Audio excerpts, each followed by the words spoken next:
This is for our state and church leaders around the world about the light of God on this year 2026.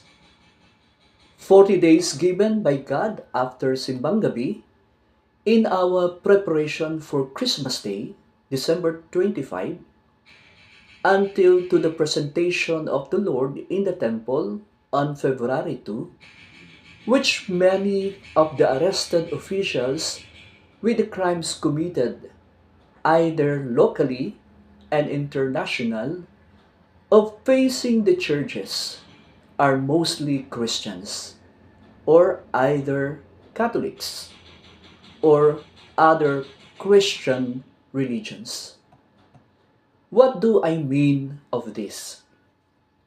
Because International Concert of Love Tour 2025 2026 for 9 months from September 2025 to May 2026, having the light of God to visit the 12 countries chosen by God is not only an entertainment of a solo major concert, but it is also to spread the good news and the love of God, and to have a face to face talk with the president of each nation to the 12 countries chosen by God to visit, and to bring the peace to the world of our Prince of Peace, the Son of God, our Lord Jesus Christ, as the light of the world, being anointed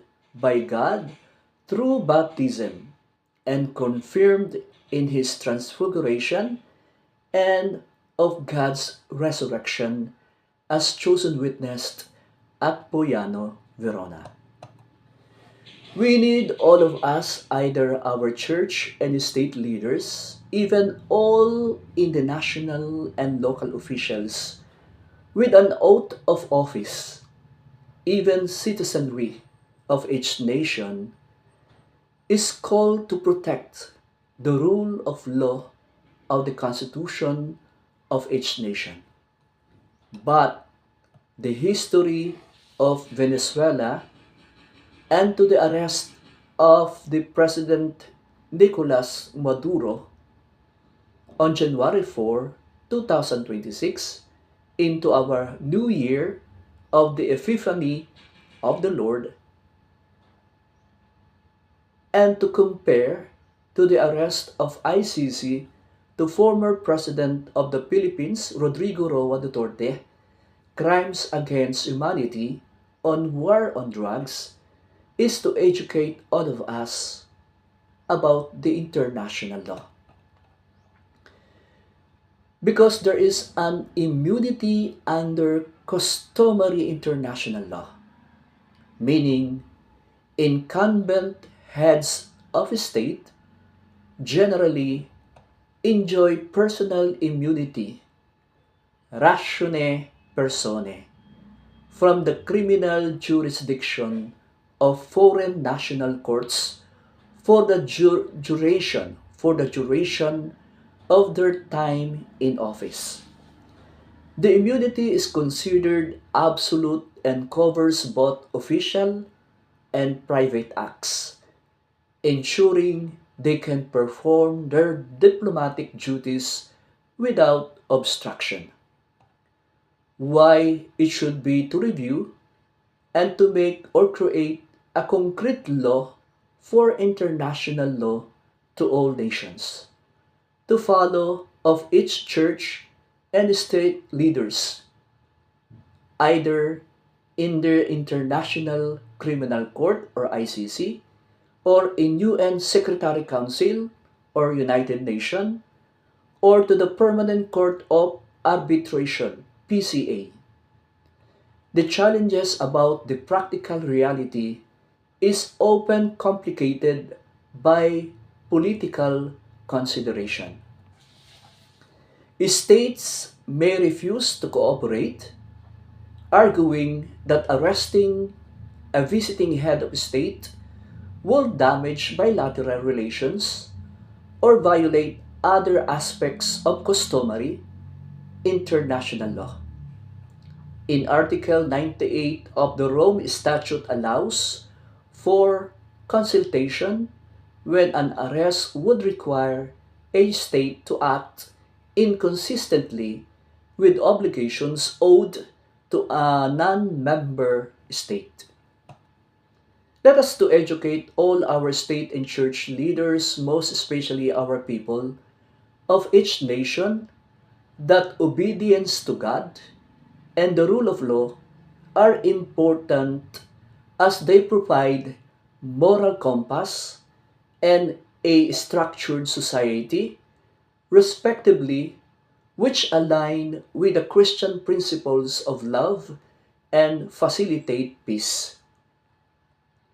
Christ is the Prince of Peace, taken from Isaiah 9, chapter 9, verse 6, in the sense that through his example of perfect obedience, humanity is offered reconciliation with God and a pathway to a life of spiritual well-being and harmony.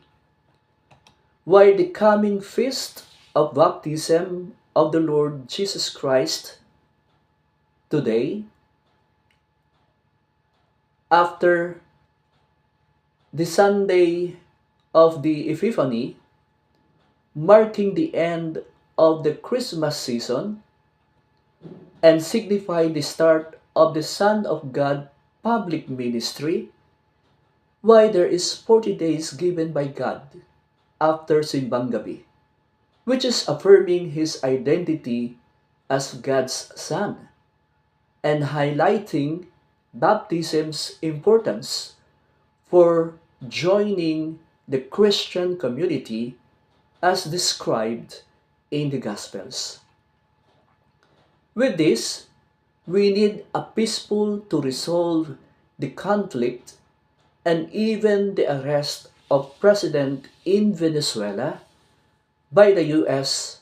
authorities in a mature character to act of our head leaders guided by the Spirit of the light of God. The rule of law is crucial for a stable and functional human society as it reflects universal moral principles such as those in Ten Commandments and ensures public peace and justice.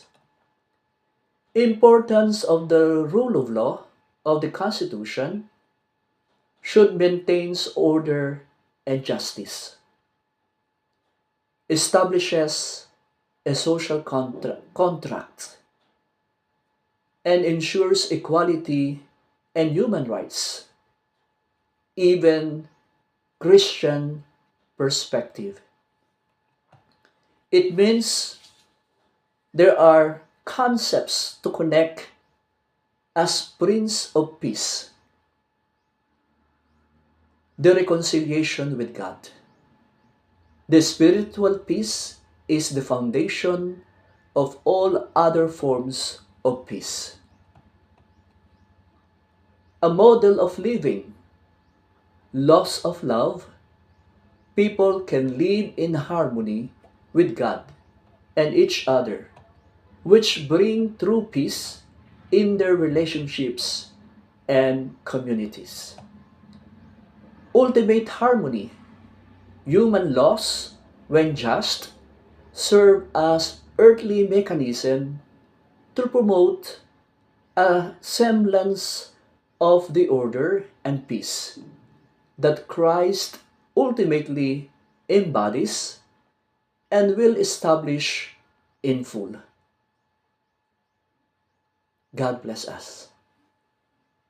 Amen.